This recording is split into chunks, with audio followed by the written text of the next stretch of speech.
Assalomu alaykum qadrli teletomoshabinlar. Biz Pokistonning Panjob shahrisidagi Lahordagi Panjob milliy arxividamiz. Bu dunyoda ikkinchi o'rinda turadi. Olamgirning o'sha davrda yozilgan asl hujjati hisoblanadi. Ochig'i o'ta sharafli mehmonlargagina bu arxivlarni mana shunday qo'lga ushlashga ruxsat berar ekan. Hozir manbashunos olimlarimiz buni o'qib chiqishdi va albatta hozir bu nima haqida ekanligini sizlarga ham ulashamiz. Yana bitta muhr bilan juda noyob hujjat bor, unga ham ruxsat berishdi. Juda ham hayajondamiz. Ochig'i mana hozir mana bu hujjatda nihoyatda noyob bir hujjat turibdi. Bu Jahongir shohni albatta muhri va o'rtaga nima uchun qo'yilganligini ham bugun manbashunos olimlarimiz ta'riflab berdi. Buni ham hozir sizlarga ulashamiz. Demak, efirda manbalar so'zlaganda ko'rsatuv. Laxordagi Panjob arxivida 400 ga yaqin fors tilida Boburiylarga oid arxiv hujjatlari bor ekan. Turkiy tillarda saqlanib qolgani bundan-da ko'p. Temuriylarga oid asl manbalar ham talaygina. Saqlanib qolgan manbalarda Boburiylarning oddiy xalqqa qilgan g'amxo'rliklari aks etgan. Dunyoda manbalarning aslligi bilan ikkinchi o'rinda turadigan ushbu arxivda Boburiylarga oid manbalarning ko'pligi bizni faxrlantirdi. Arxiv xodimlari bizga bu arxivni o'rganishga birinchi marta O'zbekistondan olimlar kelganini ta'kidlashdi va arxiv hujjatlarini bizga namoyish etishdi.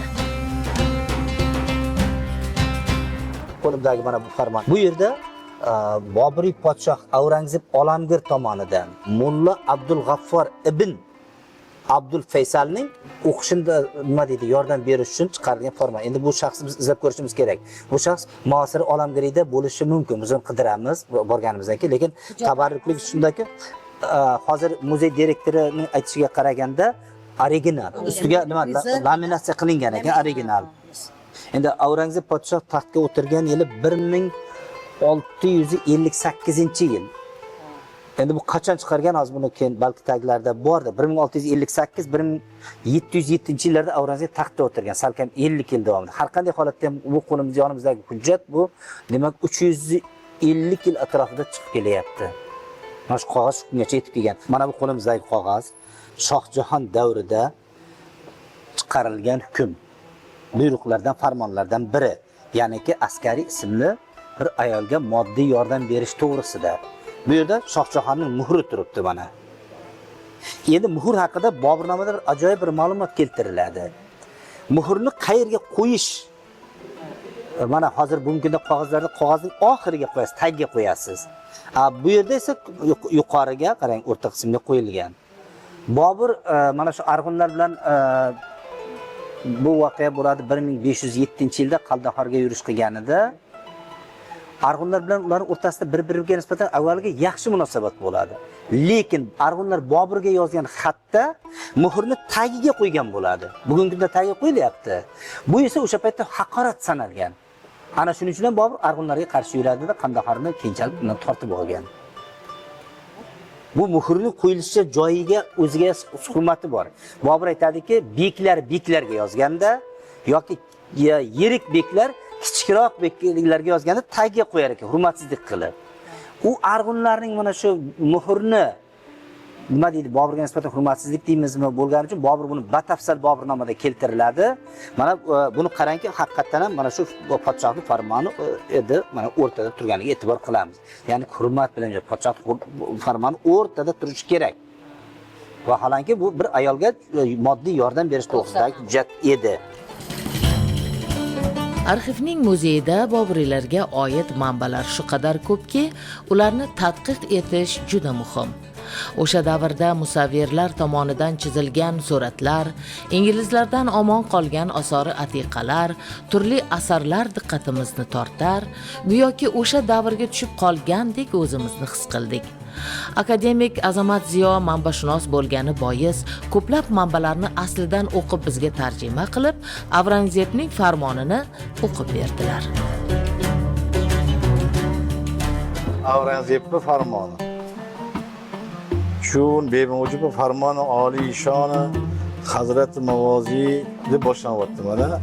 Bu o'sha yer bilan bog'liq bo'lgan soliq olmaslik masalasi. Avlod Hazrat Bobo Farid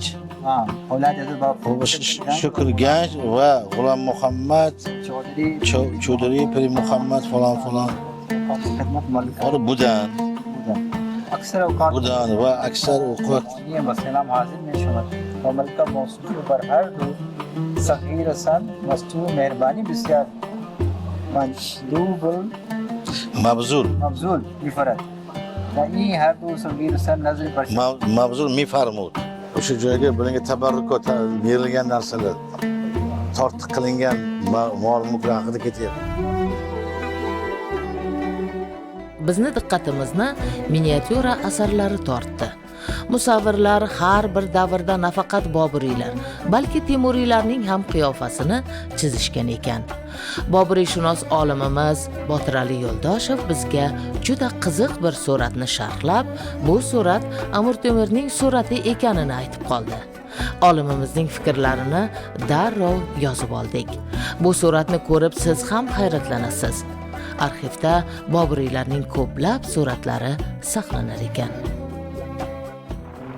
Mana bu yerda umuman nafaqat Boburiylar, balki Temuriylar sulolasining ba'zi bir ajoyib suratlari borki, biz bunga faqat nima deymiz, hayron qolasiz. Mana bitta misol keltiramiz. Mana qarang, mana shu rasm hozir direktor bu vaqtda ham so'zlab berdilar, qisqagina chizilgan qog'ozi va boshqasini. Endi Amir Temurni rasmiyat e'tibor qilamiz. Gerasimov chizgan rasmni ikkalasi solishtirganingizda bu suratda Amir Temur yuzidan nur yog'ilib turibdi, olim sifatida ko'rinib turibdi. Ya'ni ki sho'ra davrida ataylab uni bir zolim, yuzidan qahr yog'ilib turganini ko'rsatgan bo'lsa, mana bu shuni o'ziyoq bizga nima deydi, bobomizga bo'lgan mana shu bu yerdagi mahalliy aholining hurmati deb hisoblayman. Bu bitta misol. Endi mana bu yerga qarasangiz hozir mana Amir Temurning farzandi nima uchun aynan bu yerda bittagina Miron Shohning surati bor degan savol ham tug'iladi. Endi bular biz kelishimizga tayyorlangan, bu ko'rinib turibdi. Miron Shoh kimki? Zahiriddin Muhammad Boburning bobokaloni edi. Bobur Miron Shohiy Temuriyzoda, bilasizmi? Mana endi o'shadan nima qarab ketganimizda bir nechta Boburiyzodalarning bu yerda rasmini ko'rasiz. Bu Rafa'ud Darajat qisqa muddat hukmronlik qilganda, bular so'nggi Boburlar hisoblanadi. Bu 3 oyga yaqin hukmronlik qilgan xolos. Bu Muizziddin Jahondar Shoh, bu ham qisqa muddat hukmronlik qilganlardan. Bahodir Shoh avval podshoh. Ya'ni bu Aurangzebdan keyin taxtga o'tirgan 7-Boburiy podshoh sanaladi. Bu taxtga o'tirganda 60 yoshdan oshgan, qisqa muddat hukmronlik qilgan. Ya'ni 1707-1712-yilda 5 yil hukmronlik qilgan ekan. Kam muddat hukmronlik qilgan hukmdorlardan biri. Bu endi Shahobiddin Jahon Shoh bo'ladi. Bu ham qisqa muddat hukmronlik qilgan hukmdorlardan. Endi uzoqroq hukmronlik qilganlardan bittasi mana Nuriddin Jahongir podshoh. Jahongir nomli asar yozgan va 22 yil davomida hukmronlik qilgan. 1605-yildan 1627-yilgacha hukmronlik qilgan podshoh. Bu yerda endi Abu Nosiruddin Akbar podshoh. Akbar podshoh bu Jahongirning otasi bo'ladi. Humoyun podshoh vafot etgandan so'ng taxtga o'tiradi. Butun Hindistonni egallagan, aslida mana shu juda katta xizmati bo'lgan shaxs sanaladi. Taxtga o'tiradi 1556-yili. Hali bu yosh bola edi, 14 yoshda bo'lsa, vafot etganda 1605-yil. Salkam 50 yil hukmronlik qilib, umuman Hindistonni haqiqiy tom ma'noda Boburlar imperiyasini yaratgan inson shu shaxs sanaladi. G'arbga dengiz yo'lini ochgan, sharqqa dengiz yo'lini ochgan, to Hindistonning Gondwana daryosiga, Dekan pastliklarga bo'lgan hududlar Akbar podshoh davrida Boburlar davlat tarkibiga kiritilgan. Muhammad Shoh Olam podshoh bu ham qisqa muddat hukmronlik qilgan hukmdorlardan biri. Mana shu qisqacha bo'lsa, mana shu rasmlar saqlab kelganiga bularga rahmat aytishimiz kerak. Mana bugun biz Panjob arxividamiz. Dunyodagi eng katta arxivlardan biri va Janubiy Osiyodagi eng katta arxiv degan mana direktori Saida xonim o'zlari aytdilar va tarix instituti bilan birgalikda ilmiy hamkorlik qilish kelishib oldik. Biz ularni O'zbekistonga taklif qildik. Bizda ham juda katta arxiv bor. Ular bilan ham hamkorlik qilishlari kerak. Va hozir mana shu do'stligimiz ramzi va ishimiz yaxshi boshlansin degan ma'noda shu O'zbekistondan kelgan sovg'amiz bor, uni topshiramiz.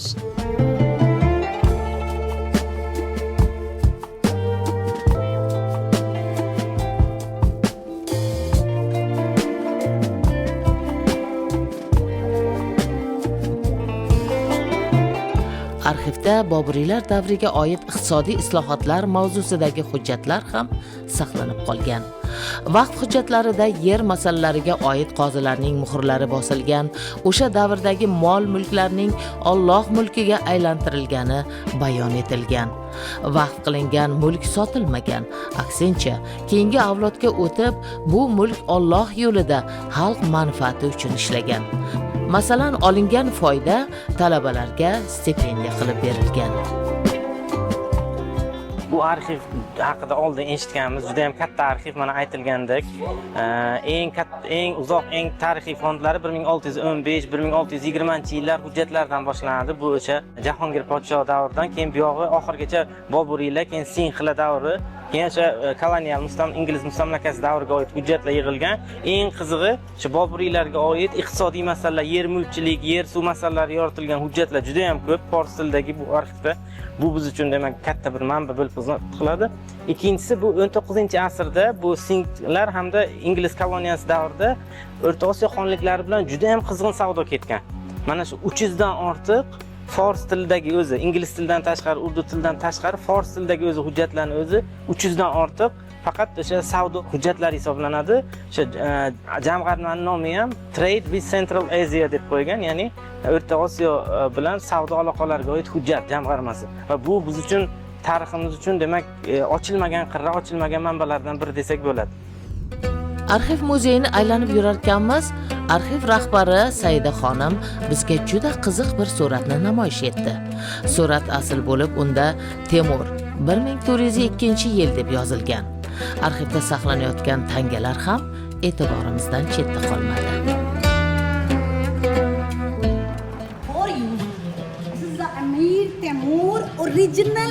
Bu Amir Temurning asl miniatyura rasmi. Unda Timur 1402-yil deb yozilgan. Uni Morgan ismli musavvir chizgan. Bu yerda tangalar biz uchun eng muhimi Boburiylar davriga oid. Akbar davridagi tanga bo'lsa, Shohjahon davridagi bu Allahabodda zarb etilgan, Jahongir paytidagi tanga bu Muso va tepada Aurangzeb davridagi tanga.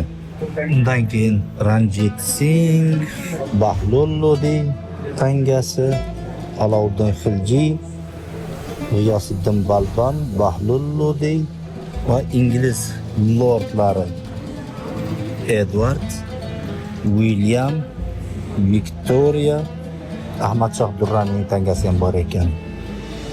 Panjob arxividagi uchrashuvimiz maroqli o'tdi. Olimlar bilan birgalikda ko'pgina asl hujjatlar haqida ma'lumotga ega bo'ldik. Ularni tadqiq etish biz uchun muhim ekanini anglab yetdik. Hamkorlikni kelishib oldik. Endilikda pokistonlik olimlar bizdagi arxiv hujjatlarini, bizning olimlar esa ulardagi arxiv manbalarini tadqiq etishadi. Bu borada albatta bizga Pokistondagi elchixonamiz yaqindan ko'mak beradi. Bugun mana Toshkentdan kelgan nufuzli delegatsiya a'zolari bilan, ya'ni O'zbekiston Respublikasi Fanlar akademiyasi Tarix instituti direktori boshchiligidagi delegatsiya bilan Panjob arxiviga kelib turibmiz. Bu biz uchun juda katta bir sharaf. O'zbekiston Respublikasining Islomobodda joylashgan elchixonasi tashabbusi bilan Muslim instituti bilan birgalikda bu tashrif va bu anjuman amalga oshirildi. Men o'ylaymanki, bu birinchi qadam.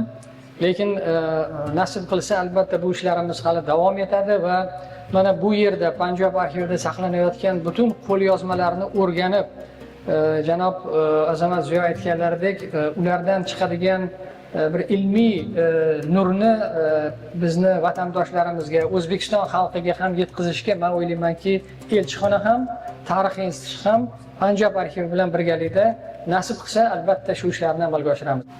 Har bir avlod o'tmish ajdodlarni oldida javobgar. Biz O'zbekiston tarixiy aytganda Turan, Turkistonni farzandlarimiz. Menimcha juda ko'p yillardan beri Boburni vatani Turkistondan kelgan ilk mehmonlar biz bo'lsak kerak. Bunga sababchi Islomoboddagi Muslim instituti va O'zbekistonni Islomoboddagi elchixonasi. Lekin eng katta sababchi Alloh taolo bizni bu yerga ajdodlarimizning ruhi boshlab keldi. Va biz o'zimizni ajdodlarimiz, ular yaratgan merosni o'rganish, saqlashga otlangan odamlarimiz. Men O'zbekistondagi tarix institutining direktoriman va O'zbekistonni, Turon, Turkistonni, Afg'onistonni, Pokistonni tarixini bizning institutimiz o'rganadi. Va ishonchim komilki, Pokiston tarixchilari ham tarixiy tadqiqot olib borayotganlarida Pokistondan tashqari Turkiston, O'zbekistonni ham tarixini o'rganadilar. Chunki bizning tariximiz bir, bizning bugunimiz bir, bizning ertamiz ham bir. Va biz bu tarixni o'rganayotganda O'zbekistonda ham juda katta arxiv bor. Biz ular bilan juda ham yaqin hamkorlik qilamiz. U yerda bizning xodimlarimiz arxiv hujjatlarini uzluksiz o'rganib boradilar. Va bugundan boshlab agarda siz ruxsat bersangiz, biz hamkorlarimiz sirasiga Panjob arxivini ham qo'shamiz. Sizni va xodimlaringizni o'zingiz istagan paytingizda Toshkentga kelib, u arxiv bilan tanishib, bizni institutimiz bilan tanishib, Samarqand, Buxoro, Xivalarini o'z ko'zingiz bilan ko'rishingizni men taklif qilaman. Mening bir fikrim bor. O'zbekistonda 150 mingta qo'lyozma asar, maqtutot bor. O'z arxivda 10 million jild arxiv to'plami bor. Agar olimlar ularni o'rgansalar, ular boylikka aylanadi. Agar o'rganmasalar, ular quruq qog'oz bo'lib qolaveradi. Shuning uchun ham mening taklifim O'zbek-Pokiston tarixchilari, arxivchilar birlashib, ham O'zbekistondagi arxiv hujjatlarini, ham Panjobdagi, umuman Pokistondagi arxiv hujjatlarini, qo'lyozma asarlarni birgalikda o'rganaylik va bugungi avlodga bizni bobolarimizning merosini yetkazaylik. Pokistondagi safarimiz biz uchun tariximizning yangi sahifalarini ochishimizda manfaatli bo'ldi. Endi ikki mamlakat olimlari tarixdagi yangi sahifalarni birgalikda ochishadi. Xalqlarni birlashtiradi va Boburiy bobolarimiz meros qoldirgan ilm va ma'rifatni yanada yuksaklikka ko'taradi. Biz esa keyingi dasturlarimizda ularning ilmiy yutuqlarini siz aziz teletomoshabinlarga namoyish etib boramiz. Qadrli teletomoshabinlar, ochig'i Lahordan olam taassurotlar bilan ketyapmiz. Bu yerning har bir ko'chasida Boburiylarni albatta ishtirokini ko'rasiz va tarix ana shu davrdan so'zlab turadi. Biz keyingi ko'rsatuvlarimizda sizga bundanda qiziqroq ma'lumotlarni beramiz va shu o'rinda manbashunos olimlarimizga va bizni ekspeditsiyamizning rahbari, albatta senatorimiz Azamat Ziyoga o'z minnatdorligimizni bildiramiz. Bizni telekanaldan uzoqlashmang. Xayr, omon bo'ling.